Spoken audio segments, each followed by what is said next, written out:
Yoga kyphosis में बहुत effective होता है। Chest opening asana, upper back strengthening, posture awareness, thoracic mobility and breath awareness.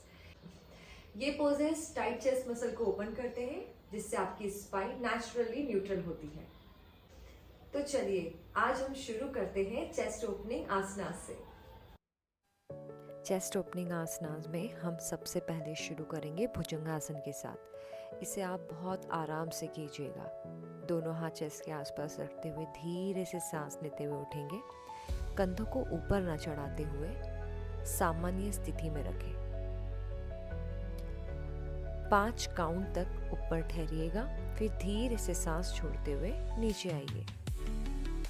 इसी आसन को हम काउंटिंग के हिसाब से बढ़ाते जाएंगे। 5 से 10, 10 से 15। दूसरा आसन उष्ट्रासन। इसे माइल्ड वर्जन में कीजिएगा। दोनों पैरों में कंधे जितना फासला। दोनों हाथों को हमारे सीने के सामने बांधते हुए सांस भरते हुए पीछे की तरफ ले जाएंगे। चाहे तो आप दोनों हाथ को कमर पर भी रख सकते हैं। 5 काउंट तक हर एक आसन में आपको ठहरना है अपनी क्षमता के अनुसार। चाहो तो आप पैरों को फोल्ड करके दोनों हाथों को कमर पे रखते हुए 10 सेकंड तक भी होल्ड कर सकते हो। अपनी काउंटिंग आप चाहे तो अपनी क्षमता के अनुसार बढ़ा सकते हैं। तीसरा आसन अनाहत आसन, हार्ट मेल्टिंग पोज। दोनों हाथों को सर के सामने की ओर रखते हुए हल्का सा झुकाव देते हुए रीढ़ की हड्डी में खिंचाव लेकर आना है। 5, 10 या 15 आपकी क्षमता के अनुसार आप यहाँ रुकेंगे सामान्य श्वास प्रश्वास के साथ। चौथा आसन सुप्तबद्ध कोणासन। आप चाहे ब्लॉस्टर लीजिए या तकिया। तितली आसन के साथ शुरुआत करेंगे। दोनों हाथों की कोहनी को जमीन पर रखते हुए सहारा देते हुए सीने को खोलते हुए सामान्य श्वास भरते हुए तकिए पर आकर लेट जाएंगे। अपनी क्षमता के अनुसार 10 काउंट तक यहाँ पर रुकिए सामान्य श्वास प्रश्वास के साथ। दोनों कोहनी की सहायता से ऊपर उठेंगे। तितली आसन के साथ इस आसन को समाप्त करेंगे। 5वां आसन मत्स्यासन। इसे सपोर्ट लेकर कीजिएगा। दोनों पैर खोलते हुए सामने सीने को खोलते हुए तकिए पर लेट जाएंगे। इस बार सर के नीचे थोड़ा तकिए। अब हम आगे बढ़ेंगे अपर बैक स्ट्रेंथनिंग आसनास के साथ। सबसे पहला आसन शलभासन, लोकस्ट पोज। दोनों हाथों को नाभि के नीचे स्थापित कीजिए। हम शुरुआत करेंगे अर्धशलभासन से। एक एक पैर सांस लेते हुए उठाएंगे और नीचे रखेंगे सांस छोड़ते हुए। फोरहेड जमीन पर रखिएगा। नाभि के नीचे दोनों हाथ स्थापित रखिएगा। अब पूर्ण शलभासन के साथ इन दोनों आसनों को यहाँ हम संपूर्ण करेंगे। 5, 10, 15 जैसी आपकी क्षमता उसके हिसाब से आप काउंटिंग बढ़ा सकते हैं। इसमें हम एक वेरिएशन लेके आएंगे। दोनों हाथों को मुट्ठी बांधते हुए हिप की तरफ ले जाएंगे। फोरहेड जमीन पर रहेगा और दोनों पैर उसमें कंधे जितना फासला रखते हुए पैरों को उठा लेंगे। इन्हीं आसन में हम एक स्विमर पोज ऐड ऑन करेंगे। ये बहुत ही सिंपल आसन है जिसे हम अर्ध शलभासन की श्रेणी में रखते हुए करेंगे। एक हाथ सर की तरफ आगे रखेंगे तो दूसरा ऑपोजिट पैर ऊपर उठाएंगे। फिर दूसरा हाथ आगे तो पहले पैर को आप ऊपर उठा लेंगे। इसे थोड़ा सा चलायमान गति में रखिएगा। अब हम करते हैं रिवर्स प्लैंक मॉडिफिकेशन। इसे हम 2 तरीके से कर सकते हैं। दोनों हाथों को हिप के साइड में रखिए। मुट्ठी बांधते हुए अलाइनमेंट रखेंगे शरीर का। दोनों पैर सामने की तरफ खुले हुए। अब धीरे से दोनों हाथों में बल देते हुए हिप से ऊपर उठेंगे, कोर को इंगेज करेंगे। गर्दन हल्की सी झुकी हुई। सामान्य श्वास प्रश्वास के साथ अपनी शरीर के क्षमता अनुसार आप रुकिए।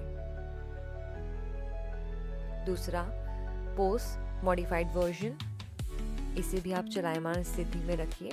पैरों को घुटने से मोड़ते हुए करिएगा रिवर्स प्लैंक मॉडिफिकेशन के साथ। अब हम करेंगे सेतुबंध आसन।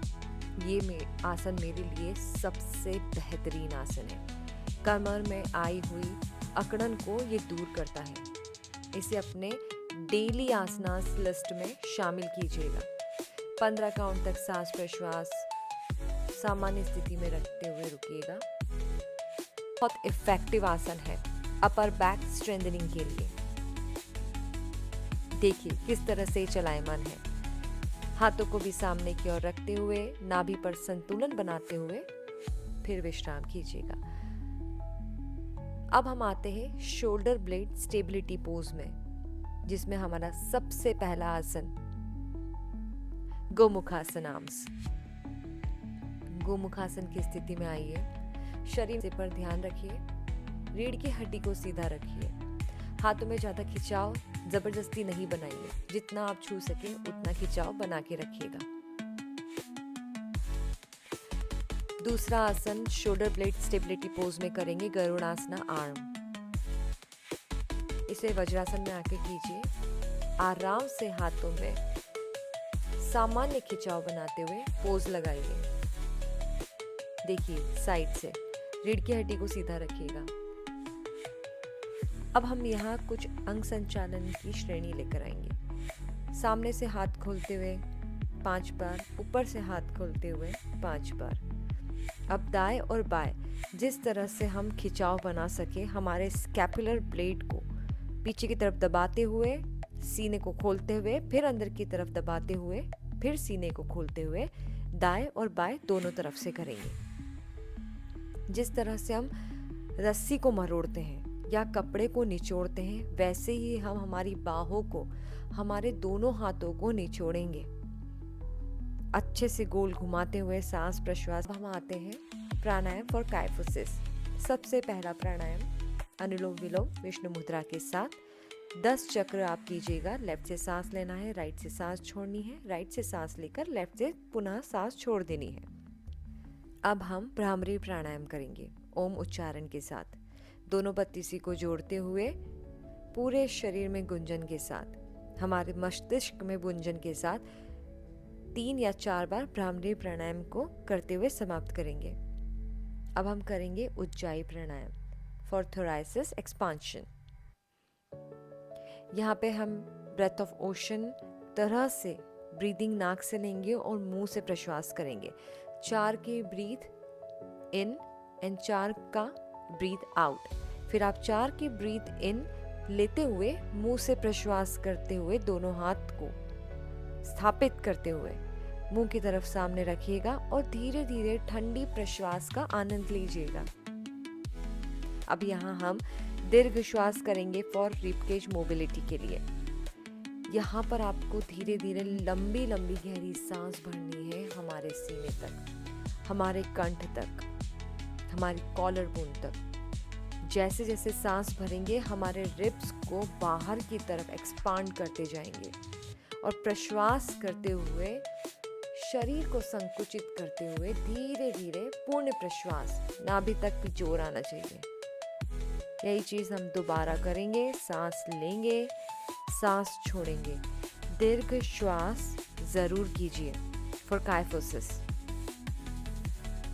5 से 6 बार लंबी गहरी सांस प्रश्वास के साथ यहाँ हम काइफोसिस के लिए प्राणायाम को समाप्त करते हैं। लंबी गहरी सांस लेकर विश्राम। नमस्ते।